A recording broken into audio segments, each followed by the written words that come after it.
Hello, people. It's your boy Osman back again with another Rival Fan podcast. It has been a minute. I have actually still been posting, as you guys have seen. The match day vlogs have been coming thick and fast. But you know what? We thought it's only right that we get the gang back together. Surprisingly, Lawless hasn't turned up, just like his team. But nevertheless, we have got a fantastic panel for you guys. As always, slap a like and, of course, subscribe to the channel for more content. We got the homie in the building, Kish. Kish, how you doing, my guy? Yeah, I'm good. Well, as good as I can be, but God, I thought you just I'm saying I'm as good as. No, I'm saying I'm as good as I can be, but yeah, we're plodding along. We're plodding along. I mean, you're definitely doing something. It's not plodding. Anyways, listen, GK will be joining us shortly, as you can imagine. An Arsenal fan, he's going to be absolutely late. I don't know when he's coming. He's meant to be on time, but I thought, no, what? I'm going to start the stream on time. He can join us when he's here. So we will be talking about the top 6 teams, of course. You know, should Spurs still be in that conversation, or is it time that we remove Spurs and bring Newcastle in the conversation? I'm sure we'll get into that at some point. Shout out to Ali in the chat saying, let's go. I appreciate that. And obviously, Rod Katecha, our resident Arsenal fan. Who is your top 6 in order now that we have half the season? No, this is a fantastic question, Rod. I'm going to bring that back up at some point during the show if we've got a bit of time at the end. Mine keeps changing. I've got to be honest. I've had an absolute mare. I'm sure Kish will remind me at some point, but I've had an absolute mare with my predictions. There's not many that I've got right, to be quite honest with you, but we'll get into that. Listen, I want to start with some of the mid-table clubs. I know I said we're going to talk about Premier League predictions. Not Premier League predictions, what the hell am I about? We're going to talk about top 6 race and all that. But, no, just want to give a bit of attention to some of the lower league clubs, you know, the teams that are in the middle, just languishing in the middle of the table. Let's start with one of them. In 9th place, we've got Liverpool Football Club. Liverpool Football Club. They've gone from winning the quad. We're going to win the quad. We've got the greatest centre-back in Premier League history in Virgil van Dijk. We got the revolutionised right-back. We got the best DM in Fabinho. We got the best right winger the Premier League's ever seen. The stats don't lie. Well, the stats don't lie. You're nice. Kish, Liverpool, chat to me. Yeah, I mean, look, it's been an absolute... It's been a shocker, hasn't it? From the beginning to now. I think with Liverpool, the issue is it's been blatantly clear the entire season so far that the main issues with them lies in their midfield. Now, I know that they've just paid, I think, 40+ million for Gakpo. Fantastic signing. But if you look at their team, is that really where their priorities lie? When you've got other options in midfield that you can go for, you know, and anyone, like even the likes of, Tielemans, for example, is an upgrade to what they have in midfield, bar Thiago. So you're looking at it and you're thinking, could someone like a Gakpo, when I know you've got injuries with Jota, Diaz, etc., but when they're back, you're going to be stacked in that position anyways. The one area you're not stacked in is the central midfield area where you've got the likes of Henderson, Milner and co, which the legs have gone and the creativity is not there by Thiago. So for me, I think it's quite stubborn. I think Klopp has to take a lot of aim should go to him, because let's be honest, the Gakpo signing was a Klopp signing. So it was down to him. If the club told him, right, you have 50 million to spend in January, who do you want to spend it on? And he's then said on Gakpo and not a centre midfielder, which has been the priority since the beginning of the season, then I'm sorry, that's down to Klopp. That's not down to the club. That is down on the manager realising his priorities, and he's obviously getting it wrong this season. Yeah, I mean, just quickly before I get onto that, shout out to Shahid, shout out to Harris as well in the chat. And obviously everyone else that is tuning in. I can't actually see how many people are joining us. But listen, even if there's one person joining, make sure you slap a like on the video. And obviously subscribe to the channel, share it to your family. Listen, myself and Kish, we love to do these podcasts. We're just two mates, best mates, basically, talking football. So if you enjoy it, make sure you stick around for more content. But listen, let's get into it. Right, firstly, Shahid, this comment here regarding the Gakpo side, you kind of alluded to the signing of Gakpo. I genuinely think this is spot on. I mean, there's nothing wrong with it. From a Liverpool perspective, I didn't really understand the signing, and that's not me being salty. I think Gakpo is a fantastic prospect, and he has shown time and time again in the Eredivisie and even on the international stage in his defence that he's got potential and he's got the capabilities of actually being a top quality player. So make no mistake about that. And given the price, it would make sense. However, with the situation and the context that Liverpool found themselves in, they don't really have the money to spend. They're not a Chelsea football club. They're not even a Man City. They're not, even a Man United, of course, although our situation is similar to Liverpool's at the moment. But they're not that kind of club that spends a vast amount of money consistently. So for me, they had to be smarter with their money. And as you correctly said, in my opinion, it was a bizarre signing. I mean, Jota is injured, Diaz is injured, but let's actually be realistic here. When they're all fit, where does Gakpo realistically play? I mean, he might be a bit part player off the bench, and some would say he might replace Mane. You could obviously make your own sort of obviously conclusions regarding that one. But for me personally, they had to get a centre mid. You mentioned Tielemans there. He hasn't got much time left on his contract. You could have probably got him on a massive cheap. Even now, they could still get Tielemans on a cheap. It's extremely bizarre that they've not signed a centre mid. A team like Manchester United, we've struggled with not signing a centre mid for a while now. I get it. I mean, if you don't have the quality in the middle of the park, you're always going to suffer regardless of what team you are. I mean, Thiago has been a great addition to the team, but he's one man.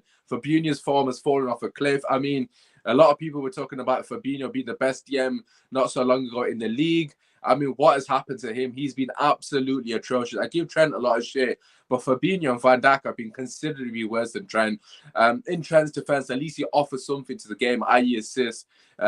Granted, only recently he started chipping with assists, but nevertheless, he offers something to the team going forward. Granted, defensively, he can be a liability at times, but Fabinho has been absolutely disgraceful this season. For me, arguably one of the flops of the season. Van Dijk also, I mean, that man has fallen off a cliff. And the last person I think the blame has to lie, and I don't think he's getting enough blame, is Klopp. I mean, I'm sorry.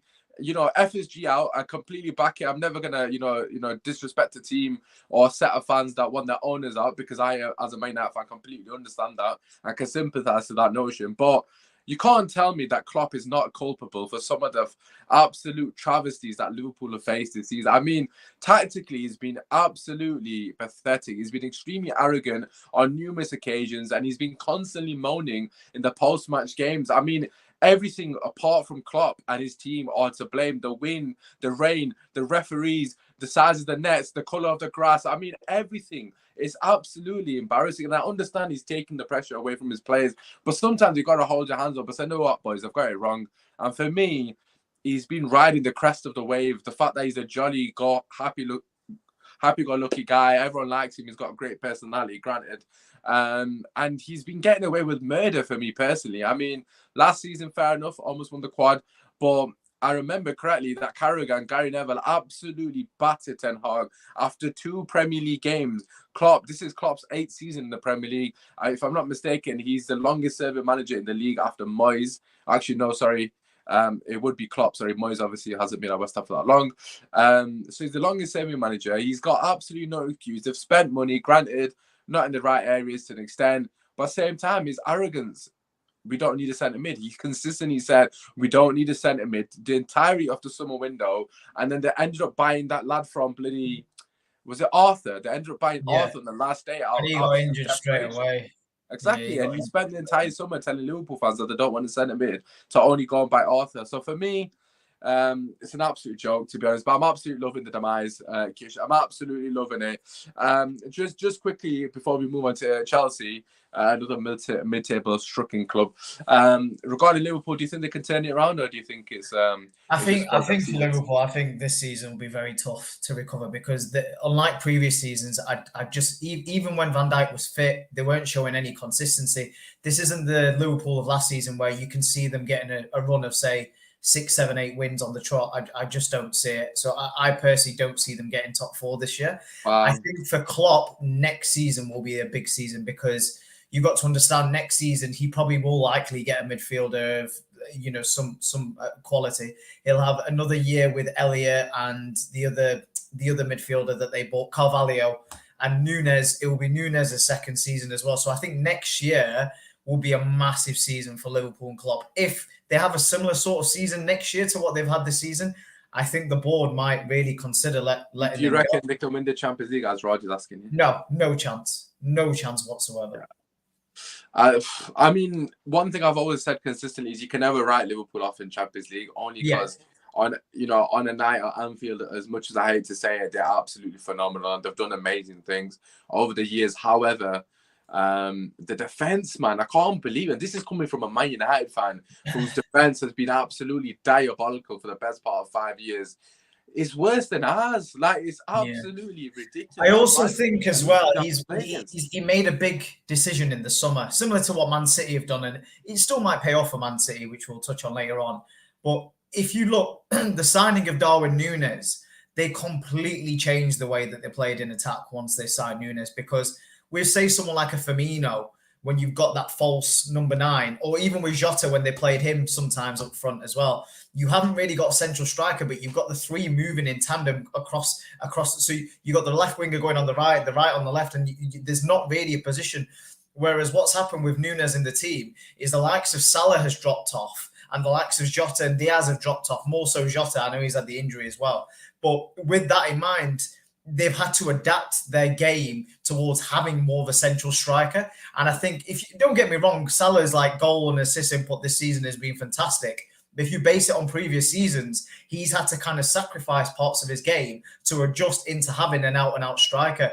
And I think that as well with Klopp has majorly backfired, in my personal opinion. I think that's a fantastic point, Kish. I do think, the lack of sort of fluidity in the front line has definitely hindered them. I mean, Sadio Mane are extremely integral and all the success Liverpool have had alongside some of the other players, of course. I think has been massively overlooked, the fact that he's no longer there. Of course, Diaz, prior to the injury, was actually picking up the pieces in terms of Mane not being there. But for me, Núñez, although he does offer a threat, I think the fact that you've hit the nail on the head, to be honest. I think Salah has been stifled in terms of how he would normally play football. So that is something that we'd have to revisit another time. But listen, let's move away from Liverpool. I'm just going to pass it to you just quickly because my mum's just pondering right next to me. So just give me your thoughts quickly on the Chelsea situation. What have you made of Chelsea? I haven't actually got a clock, so I don't know how long we're on. Yes, I do apologize for rambling on for a while, so just give me a heads up. But yeah, so what are your thoughts on Chelsea? Just very quickly, basically, they're signing everyone, basically. And it's weird. I mean, to be honest, at the moment, if you're working for The Guardian or the Daily Mail, to be honest, it could be, you could predict any player. Anyone that, say, another team is after, you could just predict that Chelsea are going to go in for him. 600 million pounds in 6 months. I actually read a stat earlier today which said the amount that Chelsea spent in these last 6 months is the total amount of money that Liverpool have spent in 10 years. 10 years, which of course is another side to Liverpool, but that just shows in terms of the money that Chelsea's spending. And it doesn't seem like there's a direction at all in terms of the signings that they made, because if you look at the summer, they signed the likes of Aubameyang and Koulibaly, which are on the wrong side of the age spectrum. But then they've bought the likes of Badiashile, who's a fullback. They signed Badiashile. Fofana, who's quite young, and then they've signed some other young players as well. Mudryk is like 22 as well, but it just shows, and they're after Caicedo. It just shows that there's no direction whatsoever. At the moment, it just seems like whoever's good or whoever another team is after, like an Arsenal or whoever, they're just copying them and they're just taking their players rather than any direction whatsoever. So for me, it makes no sense at all. And I think the most worrying thing is Potter himself said in a recent press conference that it's all good as signing players, but what are we going to do when all of our injured players come back, because we'll have 30 plus? So that tells me again that they're not Potter signings. That's just Bowley just going out of his way and just probably looking on Twitter himself of who's the next young talent and just paying whatever money that the opposite club wants and just buying him out. It doesn't make any logical sense at all, to be honest. Yeah, I mean, just quickly, Vers, thank you for the donation. Obviously, it's weird that my younger cousins donate to the channel. Obviously, you don't have to. I Use appreciate that it. towards your Paris trip, Wes. Yeah, Vers, I will reply to this very shortly. Oh, wait, are we talking about Chelsea? Yeah, we'll come on to this question. Yeah. Let's just quickly finish Chelsea and then we'll do this one next. Just quickly to get some of your comments in. I think you, again, made some fantastic points. Obviously, Harris said, no, Liverpool midfield's too slow. And then Shahid was saying they put all the eggs into the Bellingham basket. As a go with Chelsea United should offer Phil Jones. Absolutely. And Mudryk will be a flop at another 85-minute race. Right, first things first, right, Kish, I think you're absolutely spot on. Firstly, let's just talk about the Potter situation. Look, I'm not someone that gives too much leeway to managers. You know, especially with the circumstances where they've basically been gifted absolute everything to the one. However, I do have a lot of sympathy for Graham Potter. Not necessarily because of the squad. I think the squad is actually really good. I think he does need to extract more out of the squad. I do think they're massively underperforming. They have been very unfortunate with injuries. But the situation above him, he has absolutely no control over what is happening above him. And I think that is extremely detrimental to any manager, let alone how good you are. It doesn't matter how good of a CV you have or, you know, what you've achieved in your career. If there is a disconnect between the owners and the manager, which Potter's comments basically allude to that, then there's going to be an issue later down the line, whether Potter gets sacked or whether, you know, he's going to have a situation where I'm sure you will know very well, Kish, with Spence, where a manager doesn't want to play a player because he doesn't want him, basically. And I feel like a lot of those players, as you mentioned earlier, Aubameyang and Koulibaly, I believe Aubameyang's gone back to Barcelona, if I'm not mistaken. I might be wrong. Maybe, but Koulibaly, you know, obviously a highly touted centre-back, he's been absolutely shocking. He has not adapted to the league. Yes, he had a good start. He scored a couple of decent goals. But he's not in the team to score goals. He's in the team to defend first and foremost. And he's getting shown up by a 37-year-old Thiago Silva week in, week out. The guy is getting cooked. Cucurella has been an absolute travesty. The guy's had nothing in terms of a good performance. He's offered absolutely nothing. He's been consistently poor. I mean, all the signings realistically haven't really delivered. I mean, João Felix, I'm a big fan of his, but the fact that he got sent off really does sum up Chelsea's recruitment. And then you got Raheem Sterling as well, another player, you know, who's had a great career at Man City. Even he doesn't look the player that he was. I mean, he had a good period when he initially came, but even him, I mean, I think for me personally, there's too many issues at Chelsea to really blame Potter directly. I do think some of the blame does lie at his doorstep as well. I think the football has to improve. I do think some of that aspects. I'm a bit surprised that he hasn't gone forward the back more often. I feel like he's still playing five at the back. Feel free to correct me if I'm wrong. And I know Daniel, who is a Chelsea fan, who is obviously a good mate of both of ours, will say, well, we haven't got the centre-backs. I'm sorry, you've signed 4 centre-backs. Granted, a couple are injured, but how many centre-backs are you going to sign until you start to play 4 at the back? It's not an excuse for me. And I don't think Chelsea have that many excuses for him not to at least experiment. I mean, Zachariah, to be fair to him, since he's played, he's actually looked quite good, which is a bit surprising. A lot of people would have thought he flopped. But I think he's been a good addition. I do think he's got players there. He needs to get better at them. But I do think there's a lot of players. Yeah, I mean, it's a comment. I mean, again, it just goes with the strategy, because if you look, I mean, they've signed. There's no strategy, Kish. Like you said, should we just address the Mudryk one now? Because for me, Kish, right, this is baffling. I mean, I'm happy he's not gone to Arsenal. The main reason being is from what I've seen of Mudryk, I actually rate him. He looks like a talent. He looks like he could be a world beater, obviously with the right coaching system, etc.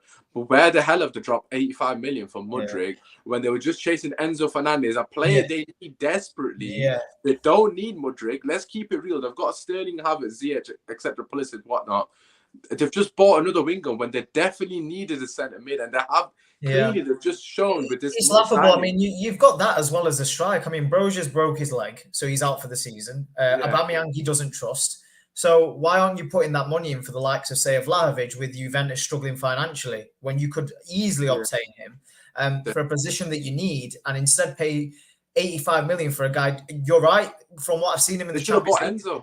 But this is a guy who, in his entire league career, Osman, has 8 goals. Yeah, I know. In Shakhtar, in that particular league. So it's a huge risk. It's a bit like, in a similar way, a bit like the Anthony signing for I United. was to be honest, I was gonna say Anthony Yeah, as well, because it's a big risk. But then again, what do you do? Like, yes, there's going to be a bit of a, and I know, I usually regular kind of podcast kind of attendee Dan says, there's going to be a fire sale. But what I'm trying to say is, it's all good having a fire sale, but when rival clubs know that you have to sell players because it's only a 25-man squad that you can have in the Premier League, these player valuations don't last. The likes of Ziyech and Cohen Pulisic, you won't get huge value for these players. Maybe like a Conor Gallagher because of British tax, but other players that you're trying to get rid of. I saw today that they're trying to get rid of Raheem Sterling now, 6 months after signing. These kind of players who are massive contracts. You've got to understand that Sterling, when he was bought by Chelsea, he also got a pay rise to go to Chelsea. Yeah. So it's not just the transfer fee from these clubs; it's having to pay their wages. So I personally don't understand what's going on, but we'll see. We'll see what happens. Listen, we can't say it, but I think everyone's thinking it, and it's all I'm gonna say is FFP where you at, bro. That's all I'm gonna say. That's all I'm gonna say on that matter, because for me.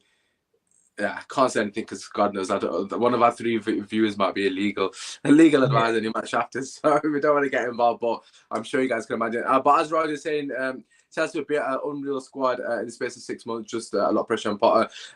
Absolutely, in terms of pressure, I do think there is pressure on Potter now.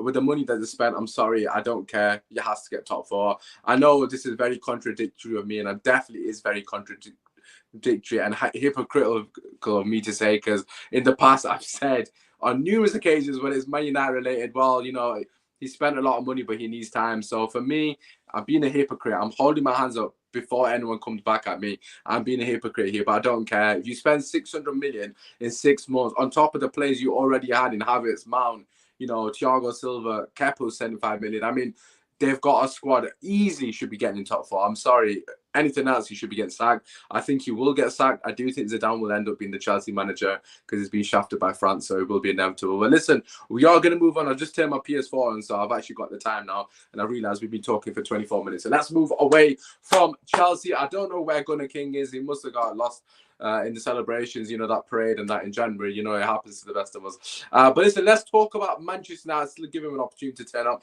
Manchester United painting their town red. Manchester, like Arsenal, as it says in the title, is red. I mean, that's just facts, not opinions, it's facts, okay? So for me, without a shadow of a doubt, Ten Hag got his spot on. I mean, I'm going to let you talk about it first because I'm going to probably go on for ages. But Kish, what did you make of the 2-1 win for Manchester United?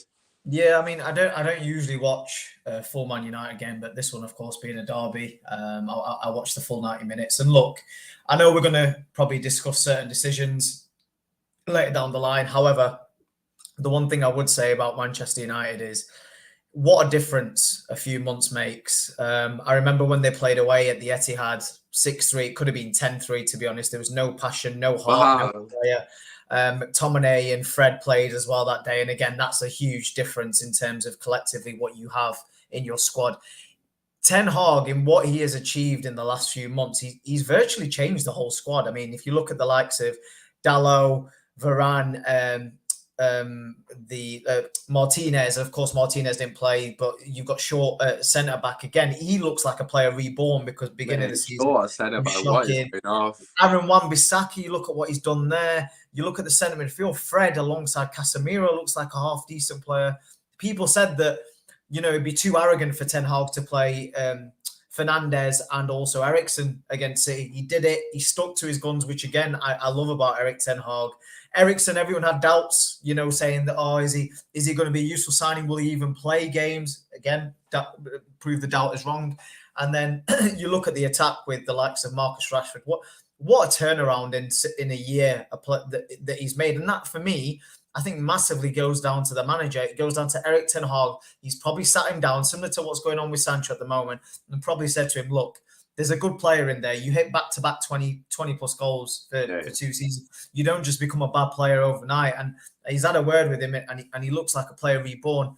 But going into the result, regardless of what we'll discuss later on about, decisions, United didn't deserve to lose that game at all. Either way, if it stayed 1-0 to Man City, I actually think that would have been injustice to Manchester United because you look at the first half in particular, they absolutely annihilated Man City. They pushed Man City so far back that the amount of times the ball went back to Kyle Walker and the other defenders around Cancelo, the midfield, Mahrez was non-existent, and that goes down to the United defense.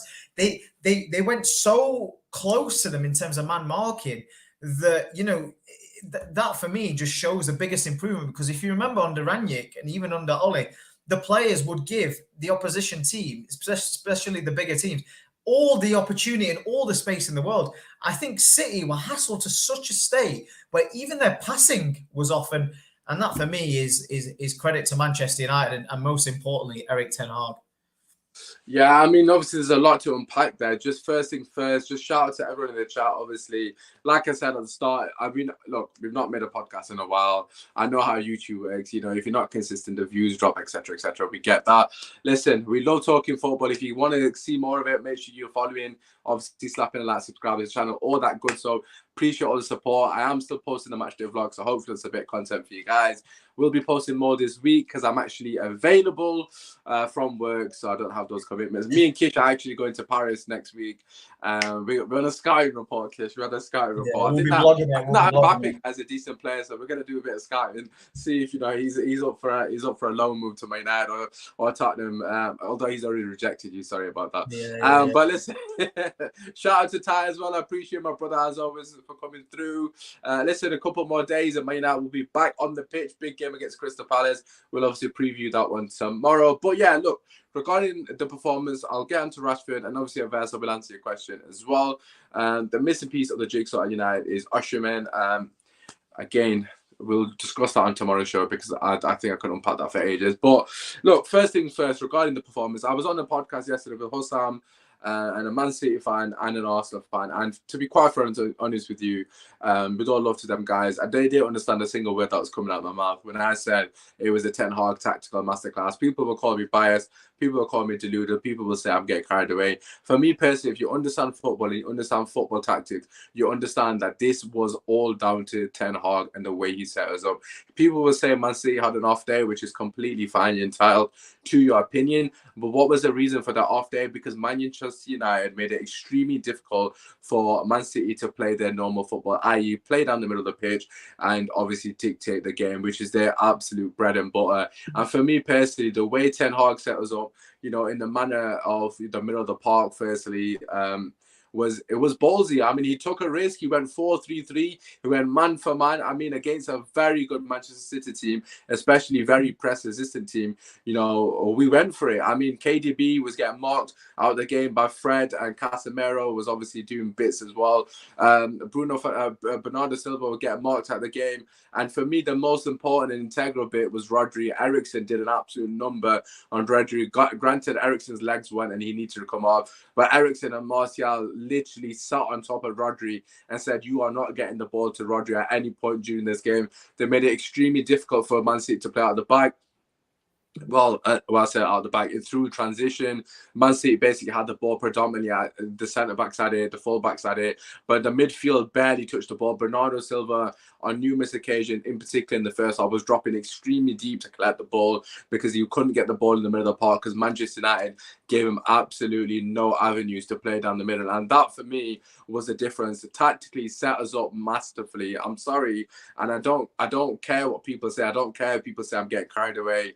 Listen, it's not about getting carried away. It's just one game. Anything can happen under one game. Oli tactically outplayed Pep in the past. It doesn't mean you're a good manager or nothing. But the fact that people are saying that Man United weren't the reason Man City were poor is absolutely ridiculous. I mean, Man City registered one shot on target, which was the goal. Their only other shot in the half was a Kyle Walker 30-yarder, which was actually quite close.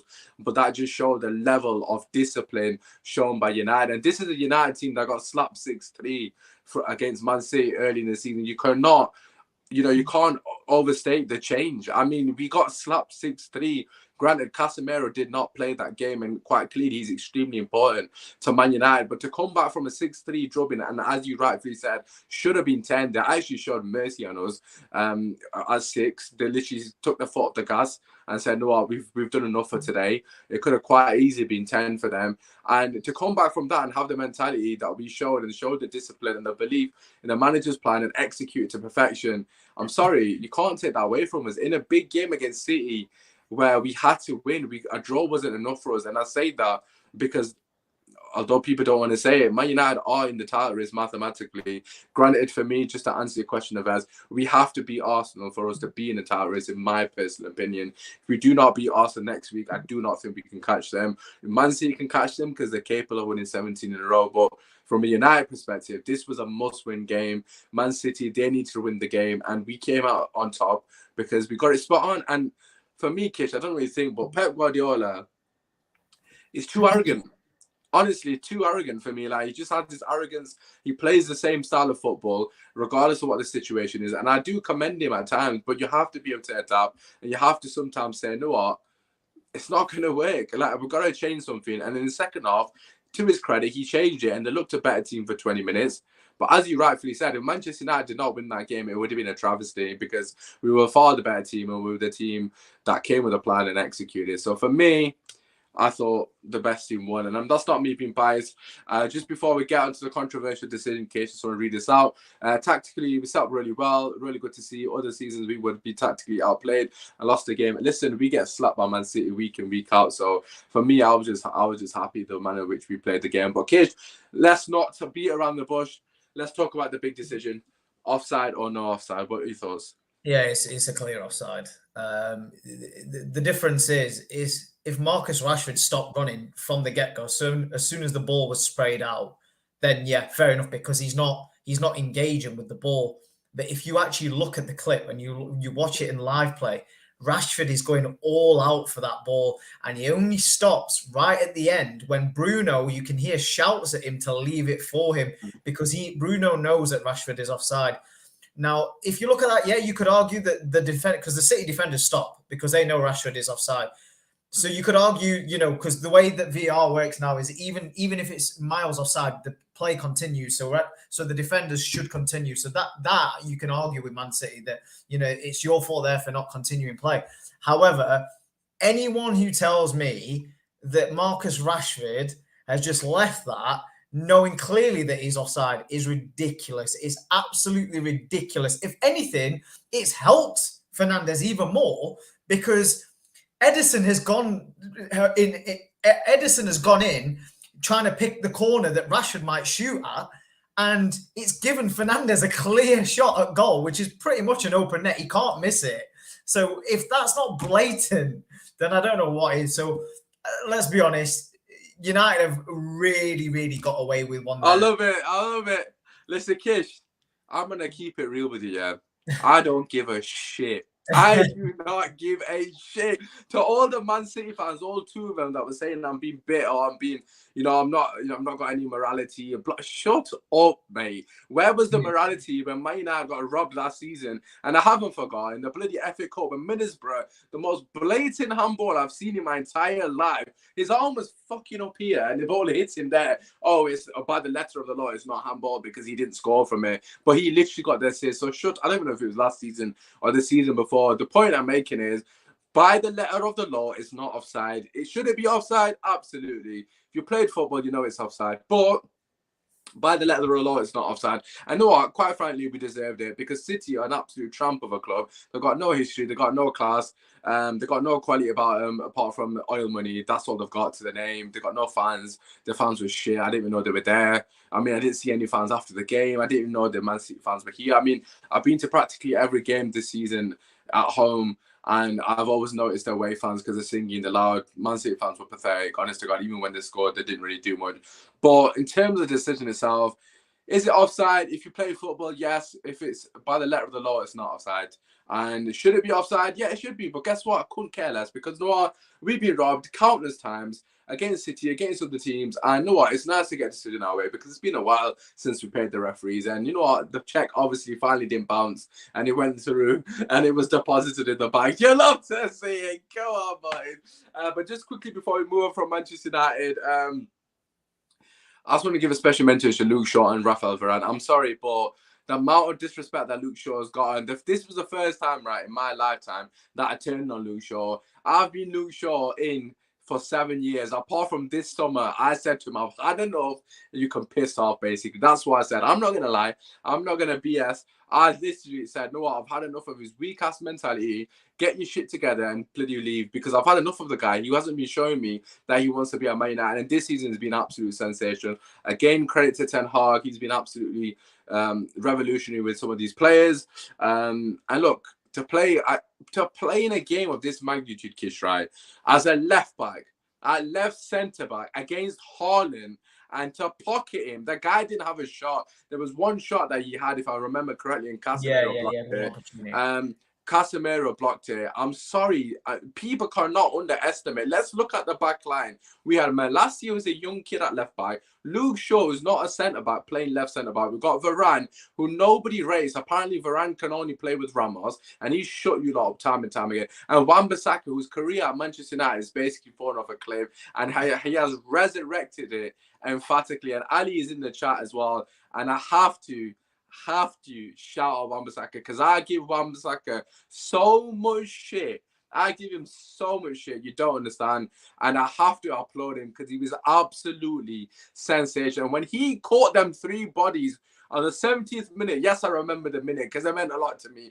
I could not believe my eyes. I was in absolute shock. Man megged one, sat Rodri down and violated the other guy. I mean, I couldn't believe it, and that really changed the atmosphere in the stadium. And I know you probably can't see it on TV, but when he actually did that, the fans got up, and the fans, I know it was the 70th minute, it looked like the game was going away from us, but the fans actually got up and cheered. I know it's not a big thing, but we needed something to just lift the fans, and that lifted the fans and gave us that bit of belief. But yeah, the defense, outstanding performance. Casemiro, best DM in the league for me personally. Obviously, we'll talk about that when there's an Arsenal fan here because he can definitely defend Partey. But listen, let's move on from that. Suppose last question before we do, Kish.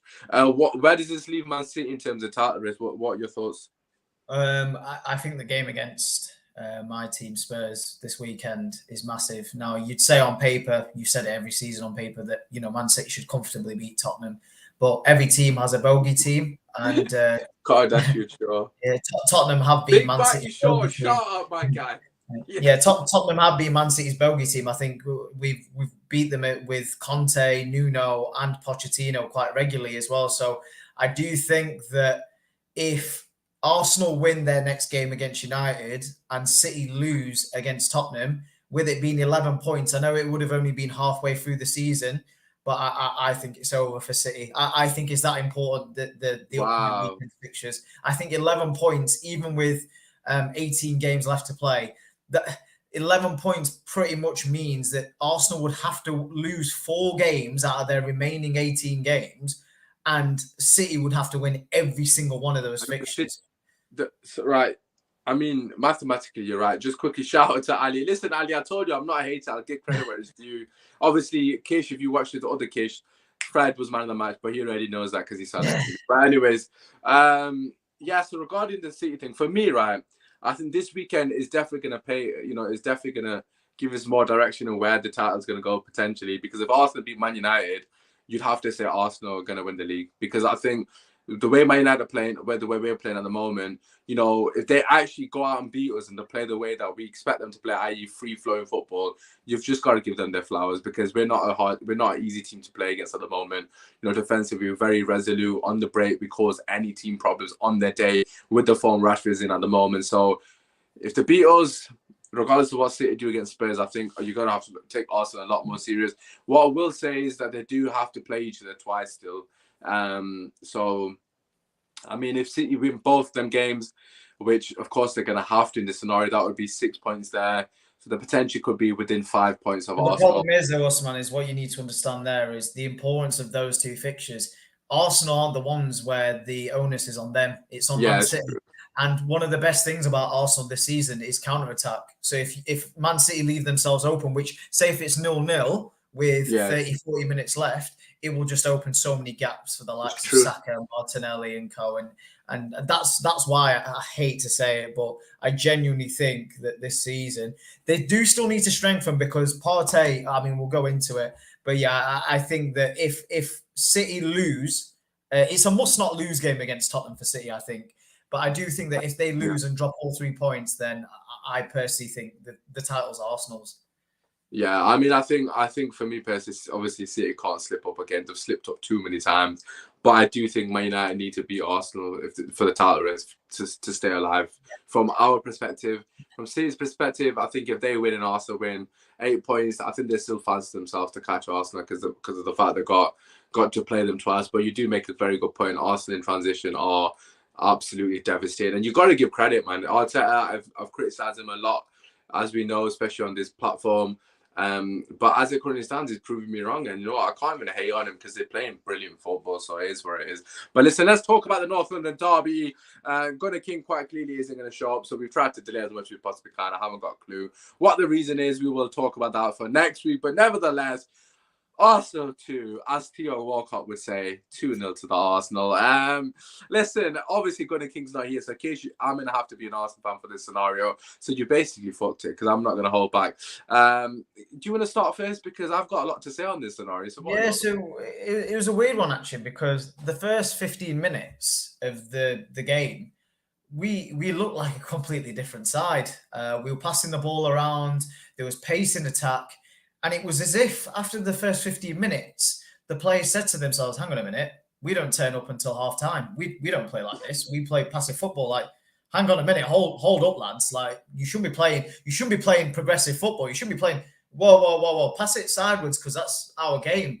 And they just completely switched off after 15 minutes. It was weird. Even Gary Neville said within the first 10, 15 minutes, this is completely unlike Spurs this season. They seem to be really progressive, going forward. Sessegnon had 2 beautiful opportunities to put the ball in the box within the first 5-10 minutes.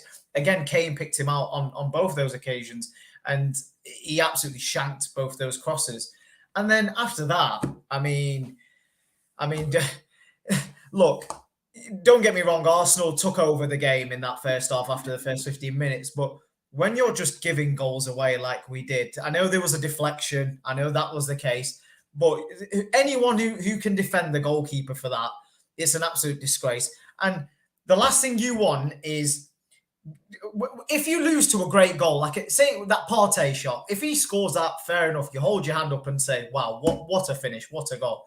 But for the goal that we conceded, there's no, you can't defend that. You can't defend that at all. And Rogers has forgot. Rogers not forgot. That for me is the most painful pill to swallow, in a sense, the fact that we just gave them a goal. Because I do feel, don't get me wrong, yeah, Arsenal were attacking, but if we got to 0-0 at first half, I have faith in Tottenham, because we've done it all season. Second half, we just turn up. Shouldn't happen, but it happens. So if we kept it at 0-0 first half, then I reckon second half we would have had more of an opportunity. But the way that it went in the end, it was embarrassing. It was absolutely embarrassing. Right, okay. First thing first, Raj, listen, I did say this. You know what it is? I stand by this, to be honest, because Lloris has been better than Ramsdale his entire career. So, if I know Ramsdale's having his little time in the sun, but it doesn't mean he's better than Lloris. However, Lloris has fallen off a cliff, to be quite honest with you. And to be honest, he's been doing this for years. He makes mistakes. Some people said he's better than De Gea. Absolute disgraceful. I know De Gea had a howler not so long ago, but in general, he's never been close to De Gea for me. I mean, that first goal, I don't really notice the deflection, to be honest. I've seen it so many times, and I still can't believe that it's actually possible for the ball to end up in the net. How? Physics? The ball just let it hit your chest. I don't understand. What is he doing? It's like he's literally deliberately scoring on goal. He basically chests it into his own net. It's the most bizarre goal I've seen in a big game in a long time. I mean, it's just really bizarre. Like, I'm not really sure what's going through his head. It's just shocking goalkeeping. He looked shaky at the start of the game. He's made that mistake where he got pressed and he passed the ball away cheaply prior to that. And he just looked scared, which was a bit bizarre given that he's the most experienced player on the pitch for Tottenham. And he's a World Cup winner and he's played in high pressure moments. And this is not one of them. It's a low thunder derby, granted, it's pressure. But you're not playing for anything apart from the fact that it's a derby. So it just doesn't make sense. He looks scared from the get-go. And the fact that is he still your captain?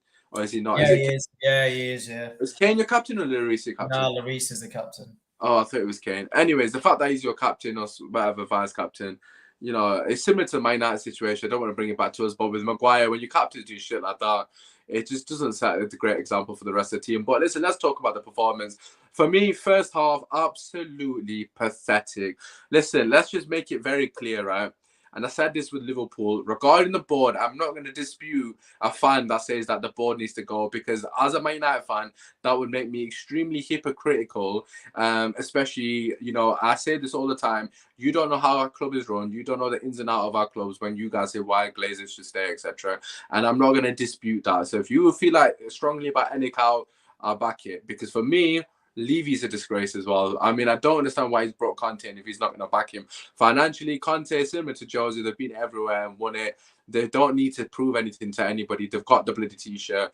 Give them the money or don't bring them in. I just don't understand it. There's no in between. You should have went and got Pochettino back if you weren't going to back him properly. I mean, there was an opportunity to do that. There was a little window of opportunity that Pochettino was going to come back to Spurs, but they chose to go for Conte, which is fair enough. But if you're going to get Conte, you got to back him. However, Conte, the way he's conducted himself in the last few months has been nothing short of pathetic. The guy has cried at every opportunity. And again, I agree that the board have to back him, and I agree that they need to give him players in the window. But after every single loss, he's bashing the players. He's toxic. Basically, Jose Mourinho 2.0, what Jose does when he's shitting, you know, going right or shit hits the fan, he throws the players under the bus. He does X, Y, and Z, and he just creates that negative atmosphere. And that's not what you want at a football club. I've seen it as a Man United fan time and time again in the last decade. I understand how it is for a fan. It's extremely disgusting. It's frustrating. But coming back to Conte, the way he set you up in that first half was absolutely inexcusable. I'm sorry. You said the first 15 minutes you turned up. I'll be honest with you, I don't remember you turning up. I mean, maybe you turned up in what's the word? Maybe you turned up in your head because you played better than you normally do, which is absolute dog shit. And you played a bit better than that, which is like a 5 out of 10 or something. You normally are 1 out of 10 in the first half. It was absolutely inexcusable. In the derby, you basically allowed Arsenal to come to your stadium that you've just built and absolutely play off the park. Odegaard had the entire pitch to himself. Partey, no pressure on him whatsoever. You didn't even give him a game. It's very similar to Man United against Man City when we lost 6-3. It was basically a carbon copy of that game. The only difference being Arsenal didn't create as many chances. So fair play to you lot in that sense. But there was no fight, there was no hunger, there was no desire to win the ball back. The players basically lied down and said, look, come and absolutely pummel us, do what the hell you want, you know, we're your bitch basically, do what the hell you want to us. And you did that. And the thing that pisses me off the most, and I can't even fathom the frustration as a Tottenham fan. You came out in the second half like a completely new team. A team that's playing in a derby. In the first 15 minutes, Kulusevski did more in 15 minutes than he did the entirety of the game. I know Son had that chance in the first half that he definitely should have scored. But apart from that, you didn't lay a glove on Arsenal in the first half. And in the second half, you look like you're going to score every single attack. Where the hell was that in the first half? Why didn't Conte set you up like that in the first half? It's all well and good being 2-0 down and throwing caution to the wind. But where are your cojones when it matters, when it's 0-0 and the game's just kicking off? You're at home. Throw caution to the wind and try to win the game. And it shows me that Conte didn't try to win that game because he was extremely reluctant to take risks in the first half. And in the second half, his hand was tied and he had to take risks. Hence, Spurs were on the front foot from the get-go and they actually looked like a good team. And for me, Conte has to take the blame. Yes, there are other factors that come into play, i.e. you don't have the players. I agree. You know, there's a lot of work that needs to be done. But come on, Kish. Conte needs to take the blame as well, bro. It's not acceptable. I think it's a combination of all the three things in the order of it's the board, the manager, and then the players. I think in terms of the board, yeah, look, we've got players like Lloris who's been there for 10 years, Dyer 9 years, Davis 6 years, Davinson Sanchez 5 years. You know, you've bought a defender when you went for Bastoni all summer transfer window to get Longley on a loan. Romero, again, I know people have their views on it, but I think he will come good. I think the fact that he does have aggression and is quite rash, I like that. He should have been sent off. He should have been, but I like the aggression. I don't know how we got away with that. He, to be honest, was the only one that was putting a foot in my personal opinion, in a derby, actually showing some kind of passion and aggression. Again, yeah, he should have got sent off, but so fortunate for that one. Pape Sarr, I thought, played really, really well out of, a bad bunch. You mean Yaya Toure, yeah? Yeah, Toure. And yeah, Kulusevski. I mean, Kulusevski in that second half, first 15 minutes, the amount of opportunities he had with his left foot when he cut in, and he was very close on numerous occasions. And then Kane setting up Sessegnon. But yeah, look, I think the problem is similar to what you said. So the ambition of the club is being proven via the Mourinho era, because Mourinho was bought to win trophies. So what do? You sack him the weekend of the League Cup final for a manager who's part of the youth development in Mason. So that tells us everything about the board, because you first hire a manager for that one big game to win you a title, and then you sack him before that for financial reasons. And you do the same thing with Conte. So I personally think that with Conte, he rejected Tottenham in the summer of the year before last year because he was told by Daniel Levy that, this isn't the same kind of job that you've had. You'll have to coach and you'll have to train players. Conte's had none of that. And then he's probably come again after the new era and told him, we'll give you money, blah, blah, blah. But then he hasn't. So you either go for someone like a Pochettino and play attacking, flowing football, and you get a coach like a De Zerbi. You get a proper coach, not a manager, a coach, someone that can train and get the best out of the players that you've got. Or you hire someone like a Conte and give him a free rein. So we're in between. He's given, it's a glass half full. So now I've got to the stage as a fan where I'm like, Conte for me today, he should have had a meeting with Conte and say, look, you either sign a contract till the end of the season. I mean, at the end of the season, you either sign it now or you leave the club. Because I understand now, why would the board give Conte money now to spend in January, if he's not going to sign a contract? Can we just throw this in here from Raj? Shout out to Nippon, by the way, in the chat. Thank you, my bro, for the love. Raj said you spent 170 million in summer. No, but we haven't, because 50 million of that 170 million was for Romero, because Romero, we bought him last season on a loan with an obligation to buy. So we bought Romero, and we also paid 10 million of the Kulusevski loan fee as well this season. So 60 million. Just to play devil's advocate, right? Just to throw it out here. Look, I'm sure there are clips on our podcast, and I would probably be one of the people that said this as well. Everyone was raving about Spurs this window. Let's keep it real. Yeah, everyone 100%. You was raving about it. I was. Yeah. The next one was. Everybody was saying Spurs have had one of the best windows. Man United was in the conversation as well, granted, because we spent a stupid amount of money. Chelsea was in the conversation. Them three teams, if I remember correctly, feel free to correct me if there was somebody else, but I feel like them three teams, maybe Newcastle as well, were the top three for best windows. Man United, Spurs, Chelsea. Man United has gone well. Granted, we've spent a stupid amount of money. Chelsea's has been a disaster. And Spurs, for me, has been a disaster as well. There's been a lot of players that Conte signed have not worked out. Basuma being the most notable one. Where's it gone wrong? Because as Roger said, granted, money aside, he has had the signings. He's signed that. But this is the problem. So Casemiro, perfect example. Conte in the summer wanted to buy Casemiro. The board said no. And the reason why the board said no is because he's 30 years of age. That was the sole reason. So who did they buy? Basuma. So Basuma as well. Now, I now know some sources that kind of work within the club. So his number one target was Casemiro for 50 million. Wait, you got sources in the club? I know people now. So the number one target in centre midfield for Conte was Casemiro. But the board said, A, he's 30 years of age, so no sell-on value. And B, we can get someone prem-proven in Basuma for half the price at 25 million and someone where there's a sellable asset at the age of 25, right? So that's what happened.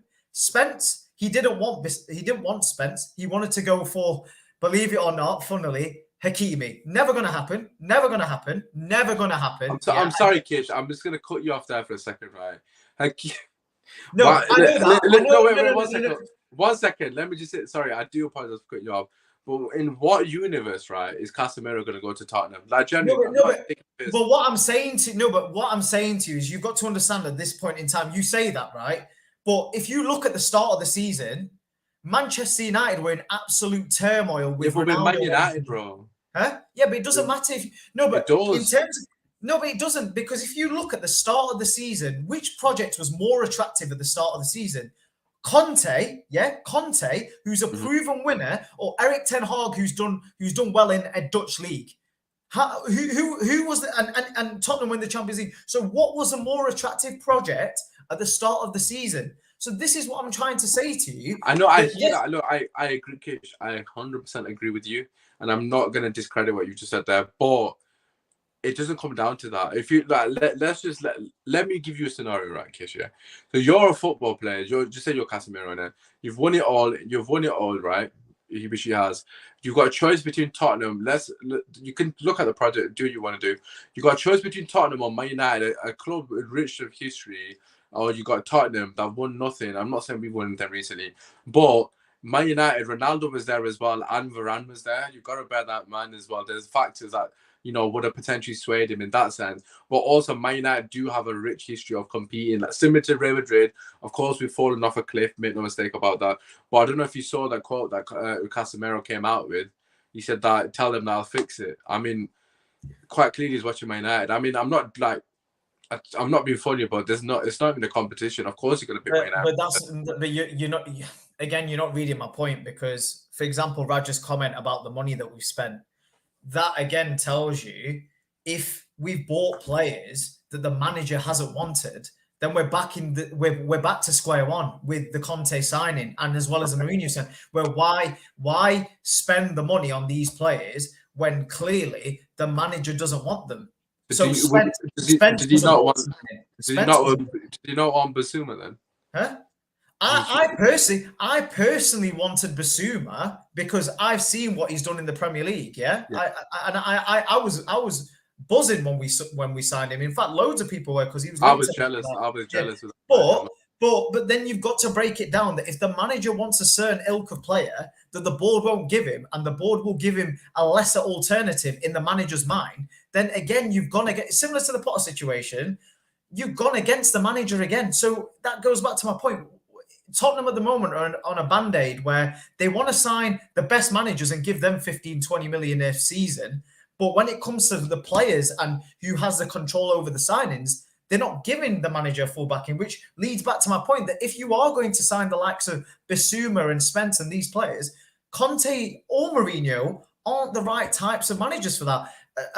A manager like a Pochettino and De Zerbi are the right managers for that, because they're coaches, they're actual coaches who can improve these kind of players. Whereas I don't think with a Mourinho and Conte, what about Richarlison? No, Richarlison, yes, 100% was, in my opinion, was a Conte sign. But again, I told you, you remember in the summer when we signed Richarlison, I didn't want him at all. I didn't rate him at all. I still don't rate him. Don't get me wrong. He had a good World Cup. But for Tottenham, he's not scored a goal in the league yet. Granted, he's been injured, but I didn't want him anyways.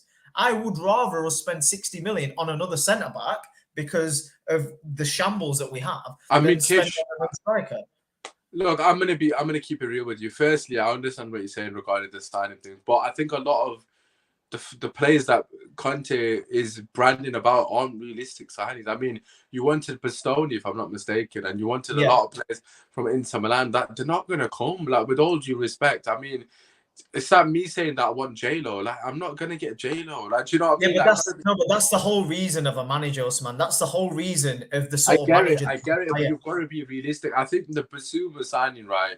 And then, again, in hindsight, it looks like a disaster. But I actually thought it was shrewd business at the time. And okay, you don't have to spend a great deal of money on a player for it to be a good signing. You know, other teams in the league have shown that. And for me, just to say, oh, Basuma's 25 million, they didn't want to spend 60 on Casemiro. Obviously, in hindsight, that looks ridiculous because it looks like they've been cheap. But if you look at it realistically, Casemiro's 30 and he was double the price. And Basuma is a younger player. He has more prospects in terms of like, you know, he's going to be for a longer time. And he's not really put a foot wrong in the league for Brighton. He's been actually one of the better players in the league in his position, respectively. So I actually thought that was a great signing. And I know you did, and I know a lot of people did. I actually went to United. So with that signing, I can't accept that one. The Spence one, 100% I agree with you. Richarlison one, if Conte wanted him, he paid 60 million for him, which I thought was overpriced. But again, in this market, it's probably the right price, give or take. And it's not worked out. But at the end of the day, he hasn't been back completely. I do agree with that. But at the same time, I do think Conte is a bit of a bitch, man. He doesn't help himself. It's similar to Jose. Yeah, and that's why I said to you, he now, in my opinion, he either signs a contract now or he leaves, and we get a Pochettino. But Kish, my other thing is, right, he hasn't really got an excuse for him. Why does he not play Son? Like, I don't understand. Like, why? I mean, look, generally why does he not play Son? What's his issue with Son? Why does he not play? The thing is now as well, yeah. The fans. Why is Son not getting a game, Kish? Just like, listen to me. We get it, but Son, listen to me. Yeah, it got to the stage where everyone was backing Conte, yeah, up until the last few weeks, and now it's got to a stage where majority of Tottenham fans, if I'm honest with you, want him out because unless he signs a new contract, we've got a manager till the end of the season. Yeah, Conte, why is Son not playing? That's my question. What do you mean? Why is Hyun-Bin Son not playing for Tottenham at the moment? He's having a poor season. Are players not allowed to have poor seasons? No, they are. You've had Rashford doing it for more than a season. Don't make it sound like that. My thing is, right, with Son, he is having a very poor season. But again, Conte is to blame because not only is he killing him, he's not taking him out the firing line. I just don't get it. You got Perisic there, and I don't think this is going to be a popular opinion within Spurs fan base. But Perisic at left wing would offer more than Son is currently doing by a country mile. I know Son has got the capabilities of turning on. He got a goal assist of the day, and he's starting to do this again, and everyone's gassing it. Fair play. I love Son. I love him to bits. I think he's a top lad, and he's a great player. But at the same time, Perisic will offer more to this team at the moment. I'm sorry, but he has more to his game as it currently stands. He's got the capabilities that actually setting Kane up, similar to Kulusevski. And I think Conte hasn't made the big calls. He's played it very safe. And I mean, to be honest, it's ridiculous because last season, before we hired Conte and we got rid of Nuno, the club came out with a statement to said, you know, we've listened to fans. We realised that after Mourinho and Nuno that we need a manager who plays free-flowing football because that's our history. That's what we're about. And then who do you sign? Conte. So, you know, there just isn't. And I saw today on the news that our number one target to replace Conte is Tuchel. But again, wow, you're doing the same cycle. There is no point signing these elite managers if you're going to go to the same process of not backing them fully. It is pointless.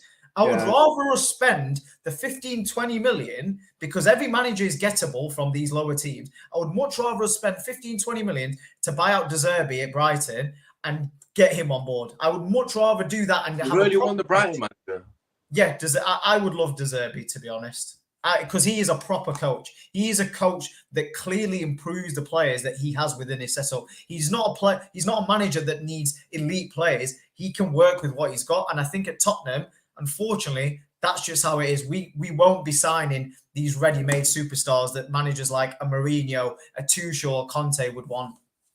Just bring Poch back. But listen, we're going to move on from Tottenham. Nippon just got this question. I want you to just answer it very, very quickly, Kish.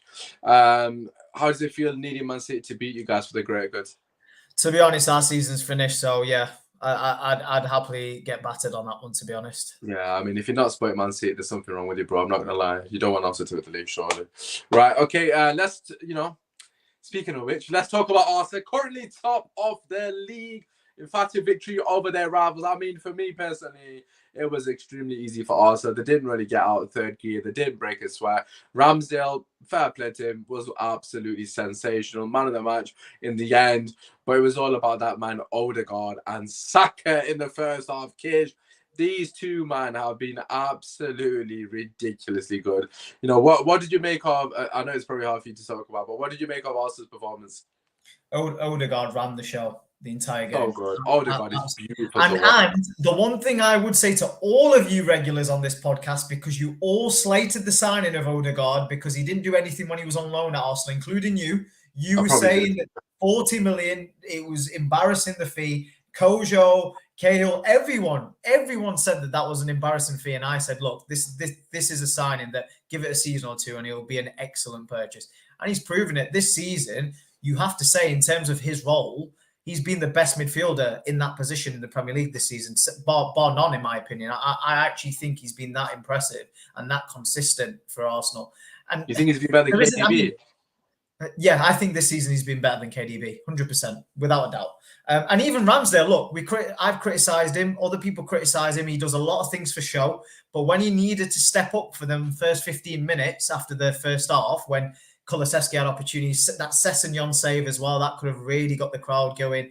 You know, you've got to give him credit. And it just seems to me that their first 11 in particular, from 1 to 11, is a fantastic team. And it's a team now that actually believes that they can win the title. I don't actually think that they fully believed until now. I think now they're at a stage where they're at the halfway stage. And I genuinely think that them players do feel like this is our opportunity to win the league, and it horrifies me, to be honest with you. But yeah, that's my thoughts. I mean, look, I don't want Arsenal to win the league, but I've got to be honest. I think that if they were to win the league, I think they deserve it. To be honest, I think they actually deserve it because I know we're only halfway through the season, but I think Man City don't deserve to win the league. I've got to be honest. By the way, sorry, Raj's comment on Zinchenko and Saliba. By the way, Raj, Zinchenko, literally, Kulusevski had him on toast. I know you guys won. Yeah, I don't. Zinchenko got absolutely battered physically and in terms of space. He couldn't hold on to Kulusevski the entire game. Bear in mind, this is a Kulusevski that's been injured for 2 months as well.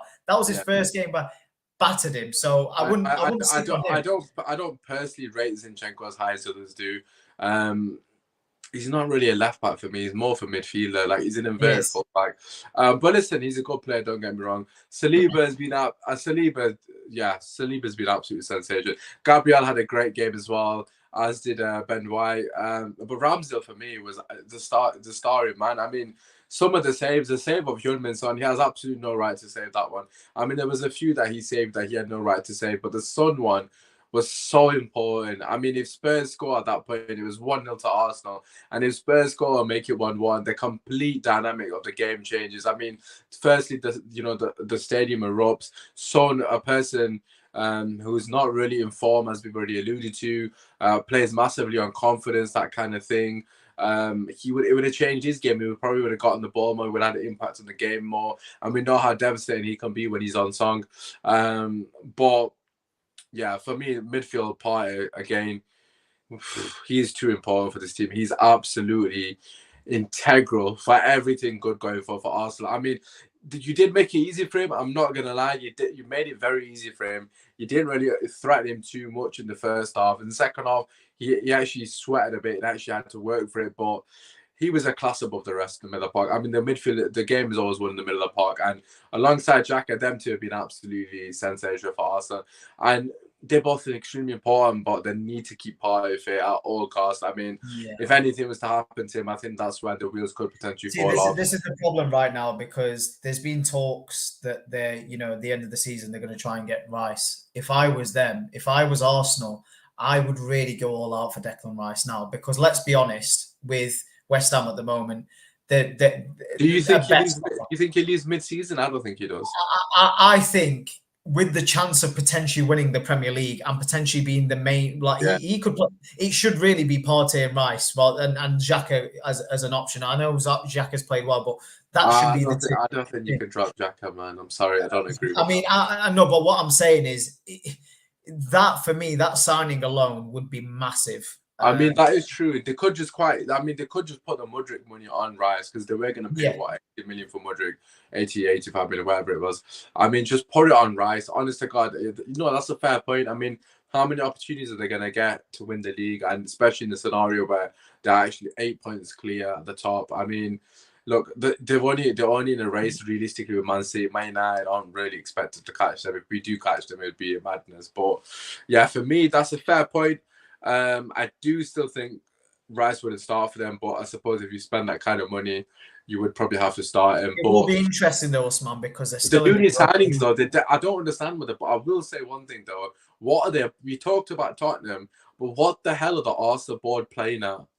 To What be are they honest, doing? see, that's a tough one because look, Mudryk was the number one target. They paid 85 million with add-ons, and Chelsea trumped them in terms of wages and also the transfer fee. So you can't argue, and I would be amazed if Arsenal don't get one or two additions by. I mean, by they deadline. need two players for me without a doubt. But I yeah, mean, like I said, yeah, I think that Mudryk one will be a massive blow because I personally don't think they needed him because of the likes of Martinelli and Saka doing so well. But I think Arteta would have really annoyed him because it was clear that the player wanted to go there, and all transfer window from day one that they've been after him. So I think that will be a killer blow. But yeah, I think the likes of, I mean, I've seen the rumours of the likes of Vlahovic and Ferran Torres. So I think either of them two, to be honest, would be great additions for them to have. But yeah, you're right. I personally don't think Arsenal will ever get a chance better than this. And if the board this is the chance, man. it's over. They have to take it. I mean, just quickly, shout out to Rian. Big up to you, my brother. Always showing love. I appreciate you. Qatari on his incoming rival fans be worried. I mean, listen, I don't really care about Liverpool. They're a fallen giant. You had your time in the sun. Klopp's still there, so it is what it is. Man United again, the Arab money as well. So we'll see. We'll see. I mean, the one team you do not want to get Arab money is Man United. I tell you that. We already spend a stupid amount of money. Imagine we have owners that actually care about the club. I think it'll be curtains. But yeah, regarding Arsenal, I think this is their best. This is their best opportunity. I mean, Man City are only going to get better. You'd expect Liverpool and Chelsea in particular to spend a stupid amount of money in summer. Manchester United potentially go again. Obviously, you got Newcastle that are only going to improve. I'm sorry, Kish, I'm not going to include you in this. I don't think you're a top six club come the next season or two. I think Newcastle, with the money they've got, will eventually push you out. Yeah. Just if you actually, I know you're going to hit it. Yeah, I know you're going to hit this on your show tomorrow. Yeah. I'm saying all of the teams, you're literally the only one that hasn't got any money. Yeah. I mean, I'm saying as well. I know you're going to hint this on your show tomorrow, but a little kind of trailer towards it. I do see Kane going to Man United in the summer as well. So Kane is I think we're going to struggle. Yeah, I think he's a Man United signing, to be honest. He's always been a Man United player, bro. With all due respect to obviously what he's achieved at Spurs, he's been absolute sensation, if you know. But I can imagine him. My only concern is if he comes Man United, I can see him flopping, which is weird. Is that weird? Yeah, when a player has just been at one club his entire career, it can be difficult. Transition. You see that England, he hasn't really hit the heights. I mean, I know people will say he scored goals, but for England, he doesn't really do it for me. I mean, yeah, I don't know. I just think for me, we'll have to wait and see. Obviously, when we get. I do think the Man United setup is ready made for him because if you look at why Montreal, I think his all-round game with the imagine how many goals Rashford would score with Rashford, Sancho, Anthony will benefit massively from a player of his quality. There's no mistake about it. I mean, he's world class. Harry Kane is world class. I don't care what anyone says. He's shown it season in, season out. He's unbelievable. He knows what the goal is. And he'd be a perfect signing for us. But yeah, just to finish on Arsenal before we wrap off the podcast, for me, this is their best opportunity to have to go big in this window. I mean, even if it means spending some of your summer budget, so be it. Spend it now because you're not going to get better opportunity. And granted, if you win the league, you'll probably recoup some of that money anyways. So it's almost like an investment. You'll get Champions League money, etc., etc. Yeah, I think they need to go big from now to the end of the window. They have to because this is an unprecedented moment in their history. They've waited 20 years for this moment. 8 points clear over Man City, who are constantly Man City do not look like the same team in terms of defensively. They look a bit weak. In the final third, yes, Haaland has been absolutely ridiculous. However, I do think Haaland is somewhat stifling them in the sense that they're very reliant on him in terms similar to Man United, where obviously Man City is a well-oiled machine, don't get me wrong. But similar to how Man United were constantly trying to find Ronaldo and we weren't playing, as a team per se. I feel like Man City are somewhat doing that as well with Haaland. Don't get me wrong, quite clearly it's working because he scored 20 plus goals. But the other players haven't really contributed as much in terms of GA. And Bit of an interesting one for you, just food for thought. Arsenal, Raheem Sterling. I was thinking that they should have signed him before he went Chelsea, if I'm being honest. Because if Chelsea are willing to let them go, and let's be honest, they're not rivals this season. Yeah, you know. I mean, them two clubs have sold players amongst themselves multiple times. I mean, Aubameyang obviously went to Barca, then to Chelsea, but there's so many players down the years where they've gone from directly across. Look, for me personally, I mean, he will definitely offer a lot to them. Don't get me wrong. I just don't understand. It's hard with Arsenal because it's quite clear they've got a set 11 and nobody else is getting an opportunity. Understandably, because they're not really faltering. But Sterling over Martinelli, I do think they could quite easily share that position. I think Martinelli has been a bit poor recently. He has not really impacted the games as much. I think he's done well. Don't get me wrong, in the entirety of the season. And I think the last couple of games he's been okay. It's been nothing special. But maybe that's because other teams have paid more respect to him and actually doubling up on him more. It was a great point here from Raj. Sterling's wages are too big. Ruin the structure completely. I mean, if he took a pay cut, which I think he would if he was in a title race, then I think it would be a good addition to that Arsenal front line. But for me, I'm surprised they've not gone for Tielemans. I'm really surprised. I mean, I know people don't rate him, and I don't think he's the greatest of players, but for the value and what he can bring to this Arsenal team off the bench, just another player off the bench, I don't think he'd be opposed to being a squad player. I've got a bit of an interesting transfer news, by the way, for you as a Man United fan. So I don't know if you've read it already, but apparently for the derby, Marco Reus's agents were there, and apparently they had a chat with Man United officials because his contract ends at the end of the season. Right.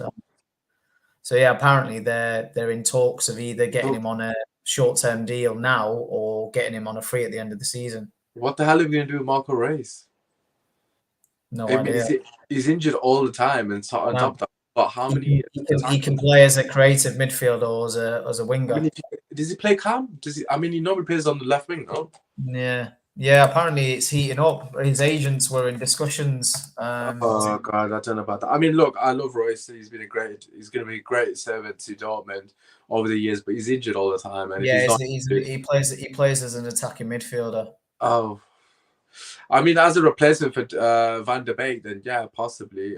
Maybe that's why he might be seen. I mean, we do probably need somebody because Donny's obviously out for the season, which is an absolute travesty. The poor lad finally got minutes. I mean, I shouldn't laugh because my heart genuinely went out to him, and I felt so bad. I was at the game as well, and as soon as I seen the players, I think the signing makes sense because you've not got a Matter anymore. You've not got a Van der Beek. So if say Bruno Fernandes, I mean, I don't know. I mean, I know Elanga's linked to Dortmund and Scott McTominay's linked to Newcastle. So it makes sense then if Elanga's linked to Dortmund and Royce's agent. I mean, if they want to do it for Elanga for Royce, which would be one of the weirdest swaps in football history, then I'm all for that, I guess. If it's low risk and he's on low wages, then what is what it is. I'm not going to say no to Royce, but I just don't know where he fits in. If he plays in Cam, I thought Julian Brandt played in Cam. I might be completely wrong here, but I thought he did.